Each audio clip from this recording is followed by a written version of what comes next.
আপনি জানেন যে সাম্প্রতিক সময়ে আইএসপিআর একটি বিবৃতি দিয়েছে এবং সেই আইএসপিআর এর বিবৃতি বলছে সেনাবাহিনীর বিরুদ্ধে মিথ্যা ও বিভ্রান্তিমূলক অপপ্রচার চালানো হচ্ছে। জনগণের স্বার্থে ও রাষ্ট্রের যে কোনো প্রয়োজনে বাংলাদেশ সেনাবাহিনী সবসময় জনগণের পাশে আছে এবং থাকবে বলে জানিয়েছে আইএসপিআর। তো কিভাবে দেখেন এই যে এই বিবৃতি দেওয়ার প্রয়োজন হলো কেন? মানে জনগণের পাশে সেনাবাহিনী থাকবে এটাই তো স্বাভাবিক, কেন বিবৃতি দিল? কোনটাকে তারা মানে বলছে, কোনটাকে তারা বলছে মিথ্যা এবং বিভ্রান্তিমূলক? আপনি কি মনে করেন? এই পুরো বিবৃতিটাই একটা ভণ্ডামির উদাহরণ।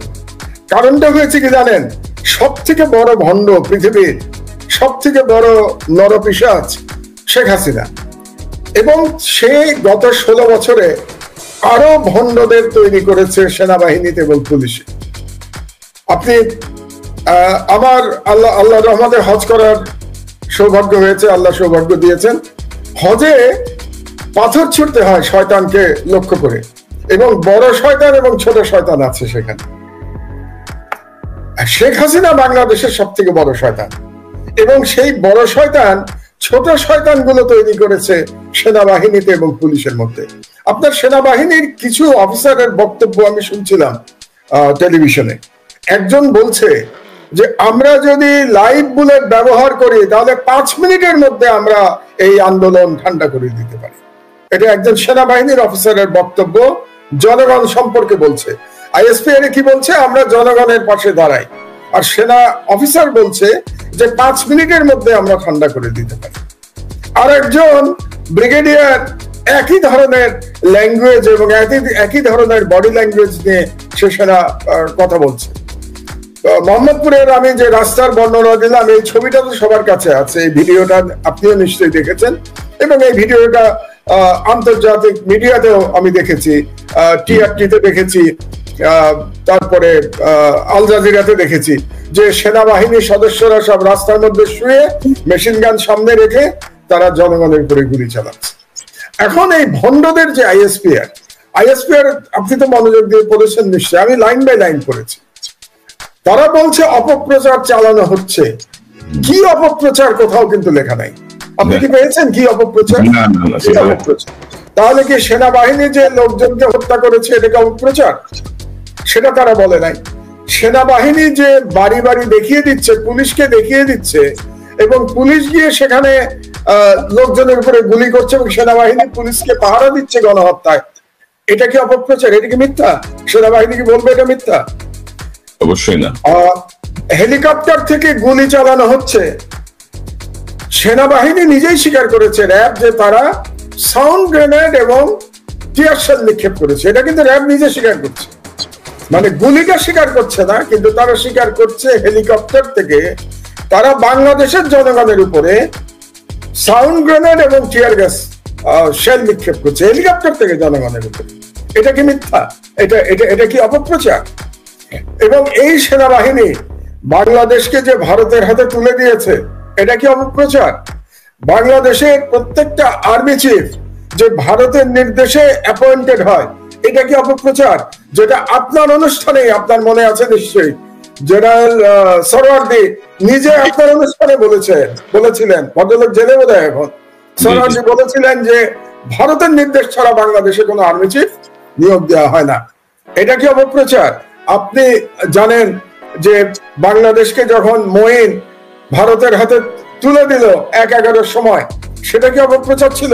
প্রণব মুখার্জি তার বইতে যে লিখেছিলেন যে মঈন তার চাকরি বাঁচানোর জন্য তার কাছে হাতে পায়ে ধরেছিল, এটা কি অপপ্রচার? এই সেনাবাহিনী চোখের সামনে 57 জন সেনা অফিসার নিহত হয়েছে বিডিআরে, এবং এই সেনাবাহিনী তাকিয়ে তাকিয়ে তামাশা দেখেছে, একটা গুলিও ছুটতে যায় নাই। তাদের ব্রাদারদের, তারা তো সব ব্রাদার বলে, ব্রাদারদের বাঁচাতে যায়নি। তাদের 2 দিন ধরে অত্যাচার চলেছে পরিবারের উপরে, নারীদের উপরে অত্যাচার চলেছে, তারা কেউ বাঁচাতে যায়নি। এটা কি অপপ্রচার? তারা ভারত যখন প্রায় প্রতি মাসে বা প্রতি সপ্তাহে বাংলাদেশের জনগণকে খুন করছে ইয়েতে কি বলে বর্ডারে, এবং এই সেনাবাহিনী শুধু চুপ করে আছে না, এই সেনাবাহিনী তাদের বক্তব্যে এটাকে সমর্থন করে, ভারতকে সমর্থন করে তার বক্তব্য দেয়। এটা কি অপপ্রচার?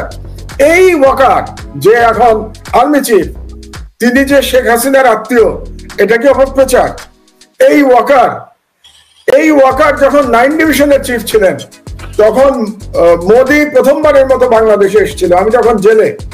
এই ওয়াকার মোদিকে স্যালুট করে সে মিডিয়ার সামনে বলেছিল তার জীবনে নাকি সব থেকে আনন্দের ঘটনা বা সব থেকে সম্মানের ঘটনা মোদিকে স্যালুট করা। এটা কি অপপ্রচার? তাহলে কোনটা অপপ্রচার? কাজে এই সেনাবাহিনী জনগণের, ওই যে বললাম না যে শেখ হাসিনা বড় শয়তান হয়ে সে অনেকগুলো ছোট শয়তান তৈরি করেছে, তার মধ্যে বাংলাদেশ সেনাবাহিনী সেই ছোট শয়তানে পরিণত হয়েছে। এবং এই বাংলাদেশ সেনাবাহিনীর বিরুদ্ধে জনগণ রুখে দাঁড়িয়েছে। জনগণ পুলিশ র্যাব এবং বিজিবিকে হারিয়ে দিয়েছিল লড়াইতে। তারপরে যখন ট্যাঙ্ক নিয়ে আর্মি নেমেছে, তারপরে জনগণ পিছনে চলে গেছে। কিন্তু আমি আশাবাদী যে জনগণ আর্মির বিরুদ্ধেও লড়াই করবে এবং সেই লড়াইতে জনগণ শেষ পর্যন্ত ইনশাল্লাহ বিজয়ী হবে। কাজে কোন অপপ্রচারের কথা সেনাবাহিনী বলছে?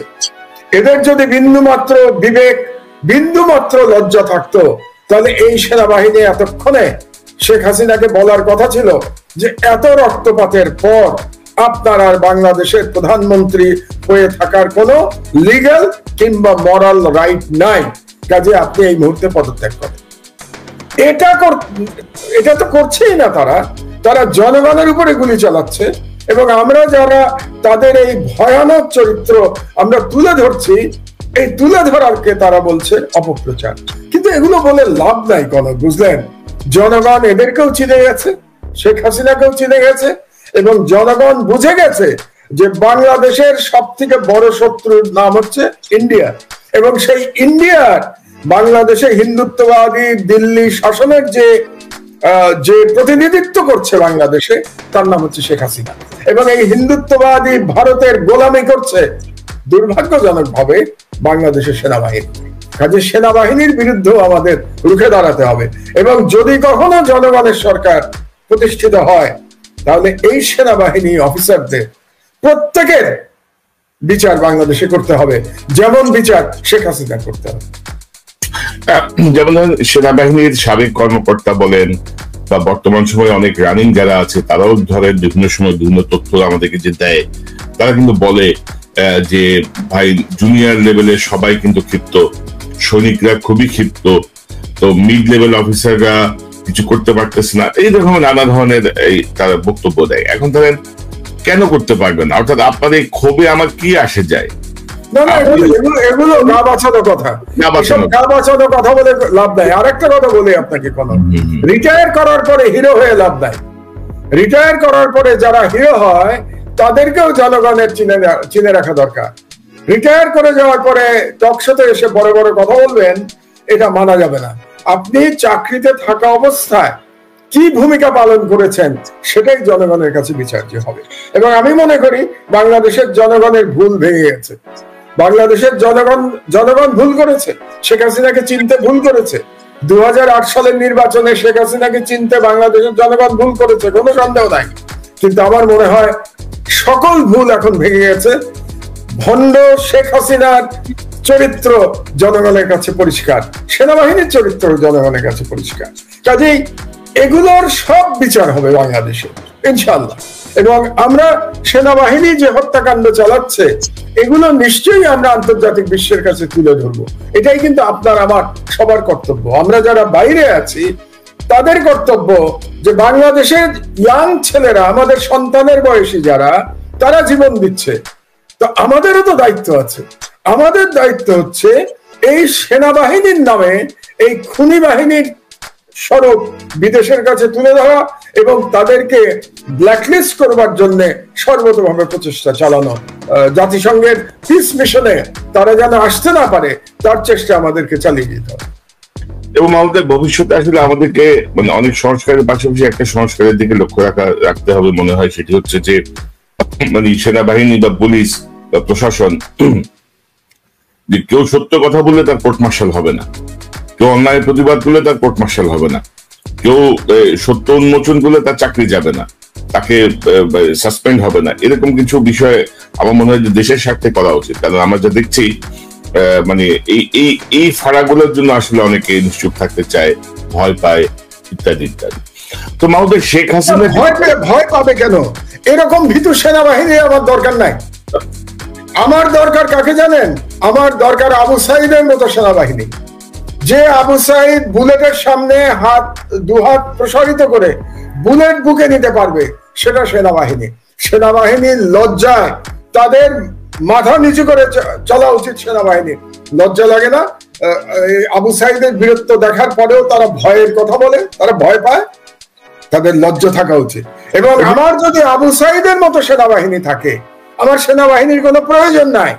বাংলাদেশ রক্ষা করবার জন্য আবু সাইদরাই যথেষ্ট। কাজে আমার প্রস্তাবটা কি জানেন?